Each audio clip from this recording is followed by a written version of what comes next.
नमस्कार, जय Shri Jagannath. Welcome back to इनलाक्सी चैनल। चलନ୍ତୁ आज आम 12 सेप्टेम्बर 2025 शुक्रवार दिन लेसन नोट देखा चतुर्थ एवं पंचम श्रेणी पाई।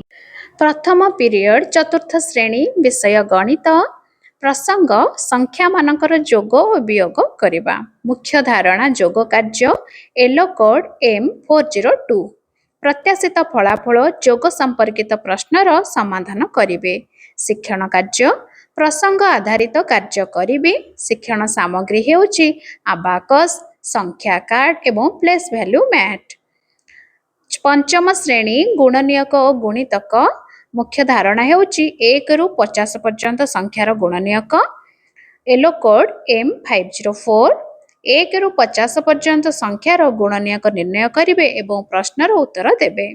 शिक्षण कार्य हेउची गुणनीयक और जमज मौलिक संख्या निर्णय करने कहिबे। संख्या कार्ड हेउची TLM। द्वितीय पीरियड चतुर्थ श्रेणी विज्ञान पदार्थ हेउची प्रसंग अभ्यास कार्य E408 एलो कोड अटे।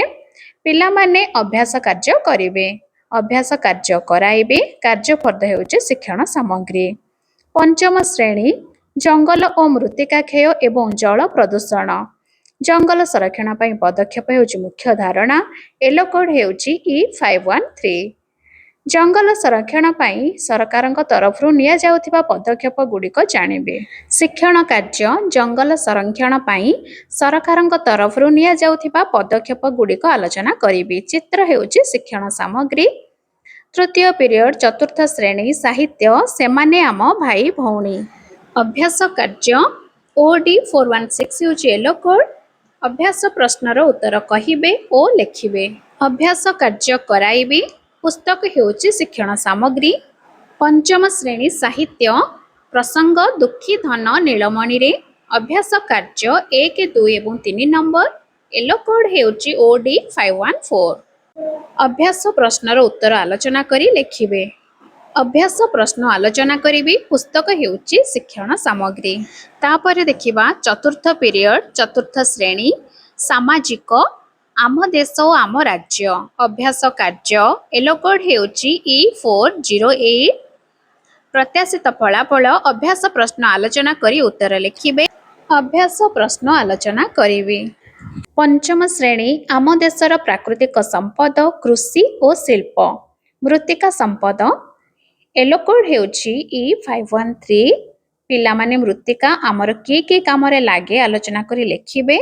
मृत्तिका आमर की काम रे लागे और एथिरो आमे कोन कोन तयारी करि परिबा ताहा आलोचना करिबे। शिक्षण सामग्री होची कंचा माटी और चित्र।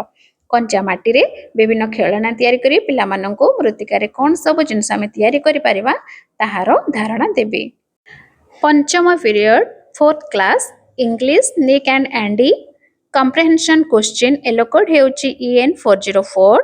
The students will answer comprehension questions. I will discuss comprehension questions.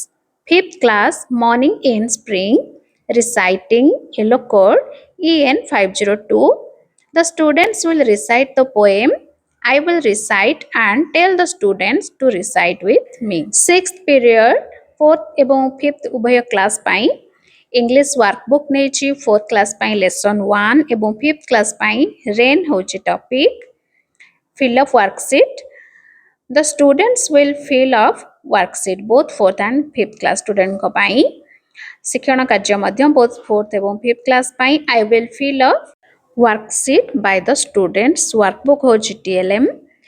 सप्तम पीरियड कला और सौंदर्य शिक्षा कागज काम उभय चतुर्थ एवं पंचम श्रेणी पाई पिला माने कागज काटी फूल प्रस्तुत करिवे। कागज रे फूल तैयारी करबा सिखाइबे। रंगीन कागज अठा कैंची ए सब हेउचे शिक्षण सामग्री। एहा थिला आसंता काली पाई लेसन नोट। आशा करिछि भिडियोटी आपण मानको भलो लागिथिबो। आ कोन कले भिडियोटी आ भलो होई परिबो ताहा मध्ये आपण मतामत दियंतु एवं भिडियो जदि भलो लागिछि ताले लाइक टिए करंतु। Thanks for watching.